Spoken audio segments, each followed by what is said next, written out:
우리가 이 시대를 비로소 우리가 말씀하는 어떠한 구절이 있는데, 그것이 뭐냐면 우리는 번영의 시대에 살아가고 있다라고 말합니다. 많은 부분에 있어서 우리가 굶지도 않고 지금의 평화의 시대이자 어떠한 박해나 아니면 핍박 자체가 없는 시대에서 우리가 살아가고 있는 가운데에 경제적으로도 그렇고 우리의 삶의 질에도 그렇고 너무나 많은 부분에 있어서 번영의 삶을 우리가 살아가고 있습니다. 근데 이 번영이라는 것이 항상 좋을 수는 없습니다. 왜 그렇습니까? 바로 이 시대가 회개가 없는 시대가 되어버렸기 때문입니다. 많은 부분 우리가 번영의 시대를 살아가면서 또한 이 삶에 있어서 풍족한 가운데에 우리가 굶지 않고 살아가는 이 가정 가운데에 어느덧 우리의 신앙의 수준과 신앙의 모습들은 회개가 없어져 버린 시대에 살아가고 있다는 것입니다. 사람들이 회개에 대해서 논하는 것이나 아니면 죄에 대한 어떤 민감한 문제에 있어서 다루는 것들에 대해서 너무나 좀 마음에 언짢음이 있고 또 그 부분에 대해서 주저하는 부분들이 있습니다. 저 역시도 목사인데도 불구하고 여러분에게 죄에 대한 어떤 촉구나 회개에 대한 촉구를 할 때에 마음이 여간 불편한 것이 없지 않아 있습니다. 왜 그렇습니까? 그 부분이 여러분의 패부를 찌르고 또 한편으로는 너무나 민감한 이슈이기 때문에 혹여나 내가 죄에 대한 어떠한 부분들을 얘기했을 때에 여러분들의 비위나 아니면 감정이 상하는 일, 또 어떤 부분에서는 내가 그렇게까지 하면서 관계를 망쳐도 되나 라는 그런 생각 때문에 많은 부분에 있어서 죄에 대한 부분과 아니면 회개에 대한 촉구가 잘 되지 않는 것이 사실입니다. 오늘 본문의 말씀 야고보서 5장 1절부터 6절 말씀인데요. 오늘 성경 말씀은 우리에게 뭐라고 말씀하는지 우리가 눈여겨보았으면 좋겠습니다. 오늘 본문의 말씀을 살펴보자면 이 상황 자체가 어떻습니까? 그 초대교회 당시에 부한 자들에 대한 어떤 부분들을 말씀하고 있는데요. 그 부한 자들에 대해서 야고보 사도가 어마무시하고 너무나 비난적인 비난조의 말들과 그런 메시지를 이들에게 던져주고 있다는 것입니다.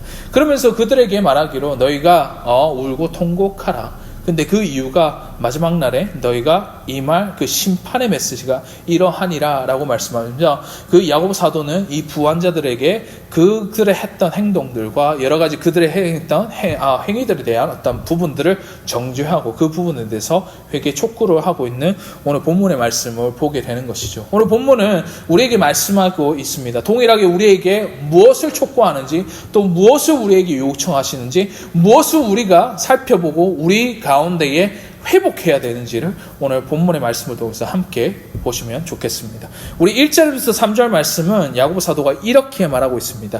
들으라 부한 자들아, 너에게 이 말 고생으로 말미암아 울고 통곡하라.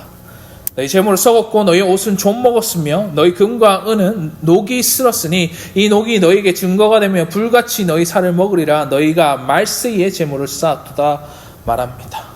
여러분들 오늘 본문의 말씀에 보면 그들에게 이 말 재앙적이고 심판의 메시지가 총 4가지로서 우리에게 말씀한다고 합니다. 그것이 뭐냐면 너에게 이 말 고생으로 말미암아 너에게 임하게 된다라는 그 이 말 고생을 말하고 있으며 두 번째로는 뭐합니까? 2절 말씀에 너희 재물을 썩었고 너희 옷은 좀 먹었다라고 말합니다. 가난에 대한 어떤 부분이죠. 세 번째, 너희 금과 은은 녹이 쓸었으며 라고 말하면서 마지막으로 네 번째로는 이 녹이 너희에게 증거가 되면 불같이 너희 살을 먹으리라 라고 말합니다.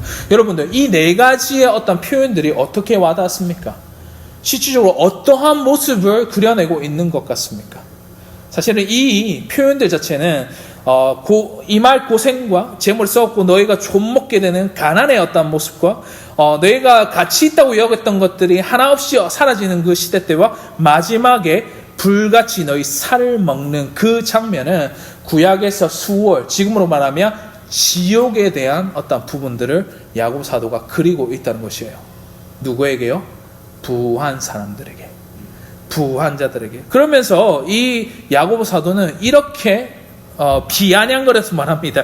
야, 너희가 말세의 재물을 쌓았도다. 어차피 너희가 갖고 있는 것 전부 다 이렇게 될 것인데, 전부 다 아무것도 아닌 것인데, 너희는 이때까지 이 말세의 재물을 쌓아놓고 재물에 의해서 재물을 가장 가치 있는 것으로 여기나? 어이구 멍청한 것들아 라고 이런 비아냥 섞인 말로써 그들에게 심판의 메시지를 전하고 있다는 것이죠. 그러면서 4절과 5절 말씀을 한번 보실게요.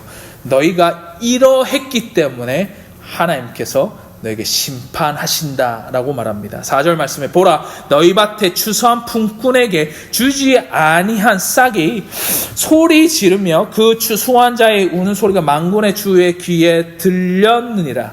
너희가 땅에서 사치하고 방종하여 살육의 날에 너희 마음을 살찌게 하였도다 라고 말합니다. 여러분 이 당시에 이 사람들이 많은 추수할 일꾼이 있음에도 불구하고 거기에 대한 삭스를 지불해야 됨에도 불구하고 그들은 일부러 하지 않았던 것을 우리가 익히 알 수 있다는 것이죠. 그 이유가 뭡니까? 5절 말씀에 너희의 사치와 방종 때문에 그러하다라고 말합니다. 그 초대교회 당시에 많은 사람들이 무역에 여러 가지 돈을 벌고 여러 가지 재물을 얻게 되는 그런 과정들을 야고보 사도가 약간은 그리고 있는데요. 이 당시에 이런 표현이 있습니다. 살육의 날. 살육이란 뭔 말입니까? 뭐 옛날 이제 한글 개정 성경에 보면 도륙의 날이라고 하고 있어요. 근데 여러분 이 도륙의 날이 실질적으로 헬라어 원어로 보면 이게 잔치의 날이라고 적혀 있어요. 살육과 도살과 어떻게 잔치의 날이 공존할 수 있습니까? 여러분 어떤 의미일까요? 그 이야기를 우리가 좀 더 살펴보자면 좀 이 당시에 어떠한 일이 있었는지를 좀 살펴보면 좋겠습니다.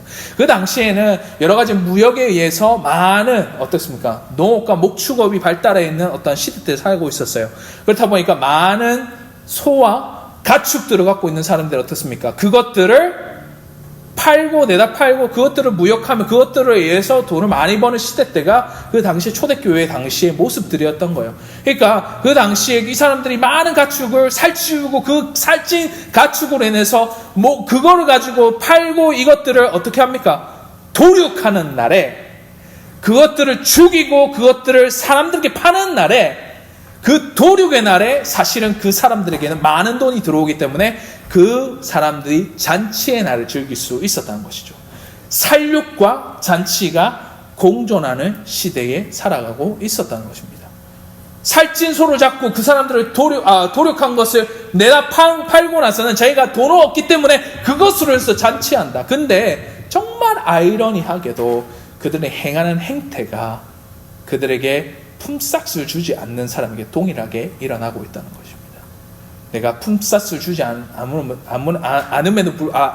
말미암아 그들이 품꾼이었던 그 사람들이 가난함과 굶주림에 걸려서 어떻습니까? 어려움에 처하고 결국에는 그 굶주림에서 죽임을 당하는 그 상황까지 처음에도 불구하고 이 부한 자들은 잔치의 날로서 그들 배치우기 바쁘고 사치하기 바쁘고 방종하기 바쁘는 그 일들과 그 시대와 그 시조와 그들의 모습을 향하여서 야고보 사도는 살육의 날에 너희가 잔치하노라 라고 비꼬아서 얘기한다고 이 성경 말씀은 말하고 있다는 것입니다.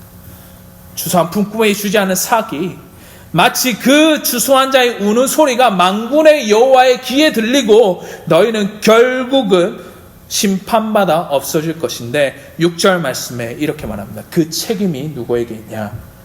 너희는 의인을 정죄하고 죽였으나 그는 너희에게 대항하지 아니하였느니라. 그 죽음의 값을 너희에게 묻겠다라고 야고보 사도는 심판의 메시지를 던져주고 있다는 것입니다. 이 부한자들이 어떻습니까? 자기 배 채우기 바빴고 그 당시에 어려움을 처한 그 교회 안에서 힘들었던 사람들을 돌보긴커녕 자기 배 채우기 바쁘고 사치하기 바쁘고 방종하기 바쁘는 그 시절 가운데에 그 시대 가운데에 야고보 사도는 심판의 메시지를 던지면서 너희는 울고 통곡하라 라고 촉구하고 있다는 것입니다. 여러분 이 말씀을 우리가 대할 때에 실질적으로 이 말씀과 우리의 생활과의 어떠한 직접적인 영향은 사실은 직접적인 연관성은 사실은 없어요. 여러분들이 어떤 무역을 하는 사람도 아니고 그 초대교회 당시의 어떤 상황들과 지금의 시대의 교회 시대 때의 상황들과는 너무나 다른 우리 시대를 살아가고 있지 않습니까? 근데 이 부한자들 행했던 행태와 우리 마음의 자세와 우리 마음의 행태들이 어쩌면 동일하게 우리에게도 이것들이 보여지고 있는 상황들이 우리에게 펼쳐지지 않습니까? 내가 이걸 싫어하는데 내가 이것 때문에 어떤 사람을 미워하기도 하고 그 사람을 비난하기도 하고 그 사람에 대해서 불평불만하는 그 모습들을 우리 자신의 모습에 있어서 우리가 찾아볼 수 있지 않냐라는 것입니다. 때로는 그것 때문에 이 사람을 어떻습니까? 비난하고 뒤에서 말하고 또 여러 가지 말로써 그 사람들을 어떻게 보면 마음에 증오하는 마음과 너무 비난하는 마음이 공존하여서 섞여 있는 그 모습을 보면서 주님께서는 여러분을 향해서 그 책임이 너에게 있다라고 말씀하시는 것입니다. 우리 6절 말씀에 너에게 의인을 정죄하고 죽였으니 너희가 그 책임이 너에게 없느냐? 그렇다면 그것을 그만두고 너희를 울고 통곡하며 회개하라 라는 그 메시지를 오늘 본문의 말씀을 통해서 우리에게 말씀하고 있다는 것입니다. 사실은 우리가 많은 부분에 있어서 회개가 없어져 버린 이 시대를 살아가면서 우리가 정말로 우리 가운데에 회복되어야 하는 것이 바로 죄에 대한 회개에 대한 촉구가 우리 가운데에 사실은 있어야 되지 않겠습니까? 죄를 고백하는 사람도 없고요. 그 죄에 대해서 심각성을 느끼지 않는 시대에 살아가고 있는 가운데에 교회 안에서 만연해 있는 이 죄악 가운데 누구 하나 그것에 대해서 회개하고 너희가 돌이키고 너희가 울고 통곡해라는 말이 없어진 이 시대 때에 우리는 무엇보다도 먼저 회복해야 되는 것이 이 바로 회개, 죄에 대한 자복과 회개가 우리 가운데 회복되어야 됨을 우리가 다시 한 번 더 인정하고 그것들을 기억하고 나아가시기 바랍니다. 회개만이 우리의 구원의 길이고 회개만이 주님께서 우리를 용서하실 수 있는 방법이며 회개만이 우리의 살 길임을 우리가 기억하시고 우리 한번 따라합시다. 울고 통곡하라. 회개하라. 그것이 우리에게 회복되는 역사를 우리가 기대하고 바라며 나아가시는 저와 여러분 되시기를 주의 이름으로 간절히 소원하는 바입니다. 우리 한번 기도합시다. 하나님 감사합니다. 주님 울고 통곡하라, 회개하라라고 그 촉구의 말씀을 우리가 받아들이고 죄에 대한 아버지여 우리의 자복하는 심령을 주님 다시 한 번 더 받아주시고 불쌍히 여겨 주시옵소서. 우리가 정말로 죄악된 모습으로서 남을 돌보지 못하고 내 스스로만 사치하고 방종했던 우리의 모습들을 주님 용서해 주시고 다시 한 번 더 주님께로 다시 한 번 더 나아가며 주님 용서로 구하오니 우리 죄를 용서해 주시고 사해 주시며 우리를 그 은혜로 덮어주시고 우리를 용서하시고 그 은혜의 길로 인도하여 주시옵소서. 주님 이 가운데 우리가 회개를 촉구합니다. 우리 가운데 회개가 없어진 시대 가운데 살아가는 우리에게 정말로 죄에 대한 자복이 우리에게 다시 한 번 더 회복되기 원합니다. 주님 이 가운데 머리 숙인 모든 주의 자녀들과 주의 백성들과 주의 권속들 가운데에 회개하는 자라 회개하는 아버지의 그 기쁨과 회개의 자리로서 우리를 인도해 주시고 그 회개의 회복이 이 교회 안에 정말로 다시 한 번 더 설 수 있도록 일어설 수 있도록 주님 함께 하시고 인도하여 주시옵소서. 지금 우리 주 예수 그리스도의 은혜와 하나님의 사랑과 성령님의 교통하심이 죄에 대한 자복과 회개만이 살 길의 문을 다시 한 번 더 인지하는 이 머리 숙인 주의 권속, 주의 자녀, 주의 백성, 주의 공동체, 교회 위에 지금으로부터 영원토록 항상 함께 있을지어다. 아멘. 아멘.